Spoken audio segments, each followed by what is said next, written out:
अस्सलामुअलैकुम। तो आज का हमारा टॉपिक है my son the phonetic short story, जिसके राइटर है हनीफ कुरैशी।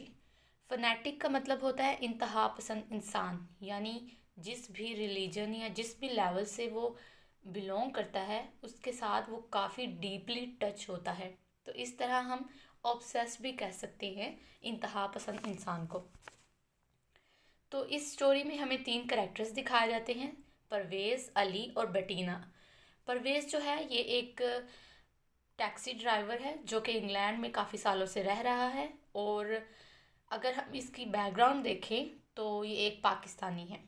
इसके बाद अली अली जो है परवेज़ का बेटा है। और इस स्टोरी में हमें दिखाया जाएगा अली की ट्रांसफॉर्मेशन कि किस तरह से वो एक फनेटिक यानी इंतहा पसंद इंसान में बदल जाता है। इसके बाद आती है बटीना। बटीना जो है ये परवेज़ की फ्रेंड होती है और ये इसे काफ़ी ज़्यादा सजेशन देती है अली के लिए। अब जो है ये स्टोरी ये बेसिकली एक बाप और बेटे के गिर्द घूमती है। बेटा अली जो कि एक फनेटिक बन चुका होता है, इंतहा पसंद इंसान, और स्ट्रिक्टली हर बात पर अमल करवाना चाहता है हर किसी को। इस वजह से जो है इनकी लाइफ में क्या कुछ चेंजिंग आती है बाप बेटे के, ये दिखाया गया है। सबसे पहले हमें दिखाया जाता है कि परवेज़ जो है वो थोड़ा मॉडर्न टाइप का इंसान है, यानी एक ऐसा मुस्लिम है जो थोड़ा मॉडर्निटी की तरफ जाता है। और काफ़ी सालों से ये इंग्लैंड में रह रहा होता है, इस वजह से इस पर काफ़ी ज़्यादा इम्पैक्ट होता है इस कल्चर का। ये अपने बेटे अली की वेस्टर्न एजुकेशन और वेस्टर्न कल्चर की वजह से काफ़ी ज़्यादा प्राउड फील करता है और काफ़ी खुश भी है कि मेरे बेटे ने अडॉप्ट कर लिया है ब्रिटिश कल्चर को।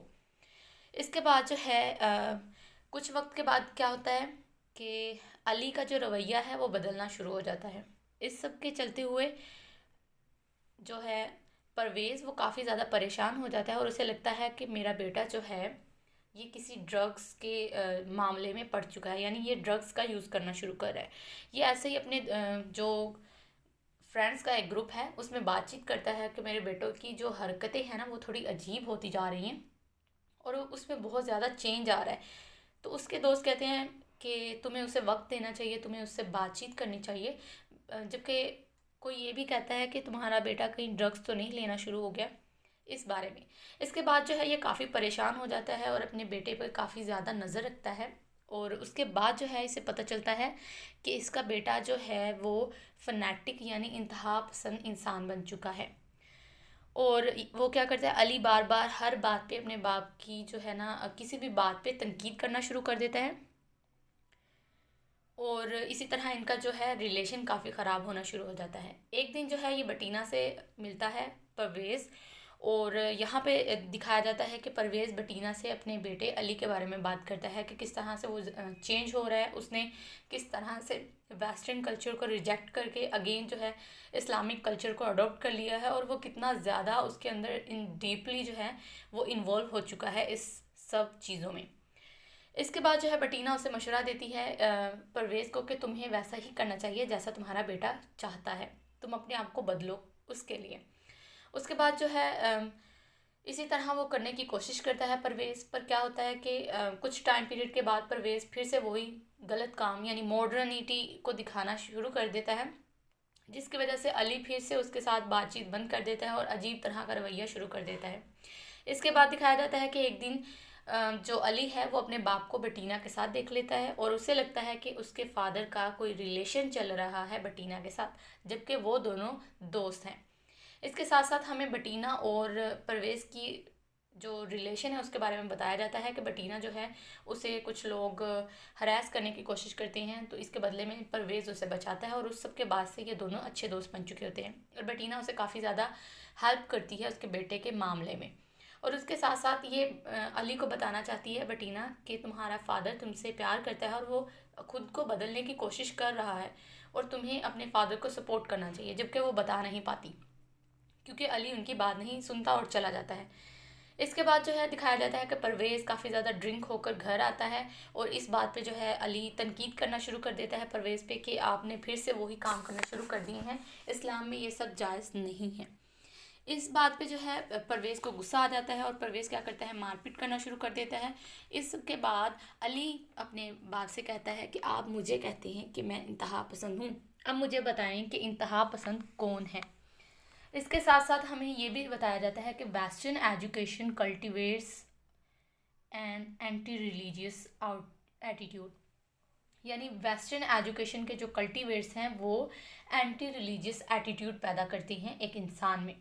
इसके साथ अगर हम थीम्स के बारे में देखें तो थीम्स में हमें दिखाया जाता है फादर और सन का रिलेशन, कल्चरल क्लैश यानी दो मुख्तलिफ कल्चर्स का आ जाना। जो भी इंसान एक जगह से दूसरी जगह गए होते हैं, इमिग्रेशन वाले लोगों को बहुत ज़्यादा ये सब कुछ फेस करना पड़ता है, अपने कल्चर को छोड़ना पड़ता है और दूसरे कल्चर को अडॉप्ट करना पड़ता है। और अगर वो इंसान दूसरे कल्चर को अडॉप्ट नहीं करता तो उन्हें अपनी सोसाइटी का हिस्सा नहीं माना जाता और उन्हें उस सोसाइटी का हिस्सा बनने के लिए वो सब कुछ करना पड़ता है, यानी अपने जो पुराना कल्चर है उसे छोड़ना पड़ता है और नए को अडॉप्ट करना पड़ता है। इसके बाद आ गया clash between the Islamic and the western secular. इसमें भी यही बात है कि हम जो है इस्लाम और वेस्ट में भी ऐसा ही है कि जब एक जाता है जो रिलीजन से काफ़ी करीब है, यानी इस्लाम का रिलीजन है, और जब वो वेस्टर्न में जाता है, वेस्टर्न एरियाज़ में या वेस्टर्न कंट्रीज़ में, तो तब उसे बहुत कुछ फेस करना पड़ता है। इस सब के बारे में हमें बताया गया। इसके बाद अगर हम सिंबल्स के बारे में बात कर लें, सिंबल के बारे में बात करें तो इसमें दिखाया जाता है बियर्ड, वेस्टर्न सूट और कुरान। बियर्ड जो है ये अली की बियर्ड ये रिप्रेजेंट करती है रिजेक्शन ऑफ वेस्टर्न वैल्यूज़ को और कल्चर्स को, यानी अली की बियर्ड क्या कर रही है, रिजेक्ट कर रही है। यहाँ पे दिखाया जा रहा है अली की बियर्ड के ज़रिए से कि वो रिजेक्ट कर रहा है वेस्टर्न कल्चर और वैल्यूज़ को। इसके बाद है द वेस्टर्न सूट। यहाँ पे परवेज़ का जो वेस्टर्न स्टाइल है वो उससे लिया गया है कि ये ब्रिटिश कल्चर को क्या कर रहा है, assimilation into British culture, British culture में इसकी ज़्यादा इन्वॉल्वमेंट हो रही है और रिजेक्शन कर रहा है अपने ट्रेडिशनल इस्लामिक वैल्यूज़ को। इसके बाद द कुरान, ये दिखाता है हमें कि अली किस तरह से इंक्रीज़ कर रहा है अपने डिवोशन को टुवर्ड इस्लाम और रिजेक्ट कर रहा है जो वेस्टर्न सेकुलर को। अब इसके साथ साथ हमें ये भी दिखाया गया है कि एक इंसान जो है जब वो दो डिफरेंट कल्चर में जाता है, दो डिफरेंट रिलीजन में जाता है, तो उसे कितना कुछ फेस करना पड़ता है। और अगर वो अपने ही रिलीजन में थोड़ा डिवोटेड हो जाए, उसमें ज़्यादा अफेक्शन दिखाना शुरू हो जाए, तो उसे फनेटिक कहना शुरू कर देते हैं, जिस तरह अली के साथ। और हमें लगता है कि जब एक इंसान काफ़ी ज़्यादा डीपली कनेक्ट हो जाता है एक रिलीजन से, तो उसे लगता है कि वो सब ठीक कर रहा है जबकि दूसरे लोग गलत करें। इसी चीज़ को इसमें दिखाया गया है। इसके बाद अगर हम बात करें स्टाइल और स्ट्रक्चर की, तो इसमें नैरेटिव वॉइस है, यानी इस स्टोरी को सुनाने वाले थर्ड पर्सन है। इसके साथ साथ स्ट्रीम ऑफ कॉन्शियसनेस का इस्तेमाल है और सिंबॉलिक लैंग्वेजेस का इस्तेमाल किया गया है।